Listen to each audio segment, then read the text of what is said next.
والله زندگی واقعی خودتو با زندگی توی مجازی مقایسه کنی اول و آخر باختی. اینستا رو باز میکنی قربونش برم، همه خوشگل، همه پولدار، همه آدمای موفق خودساخته، همه سوار بنز و مازراتی. یارو پست میذاره نمیدونم من خونه نبودم شوهرم برام 10 کیلو گوش خرید، اون میگه من خونه نبودم خانمم برام رفته شورت خریده. بابا من نمیدونم شیشه میزنی چیکار دارید میکنید؟ با روح و روان ملت بازی میکنید. بابا کف خیابون بگرد ببین چه خبره، بیا ببینم دنبال هزاری میتونی بیفتی درش بیاری. هزار جور طرف هزار تا ملت میزنه، مگه به این راحتی آدم موفق میشه؟ همه با فیلتر، همه با عمل.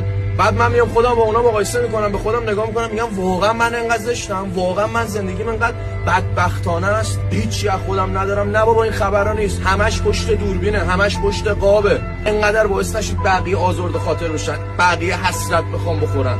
من که میدونم که پشت زندگی تمام کسایی که از این دریوری‌ها میذارن هیچی نیست، پوشه. تو اگه خیلی حال میکنی، تو اگه خیلی خوشگلی، تو اگه خیلی خوشتیپی، تو اگه خیلی پولداری، اصلا تو فضای مجازی نباید باشی. برو به زندگیت بچسب. انقدر واسه مردم شو بازی نکنید، انقدر شواف نکنید.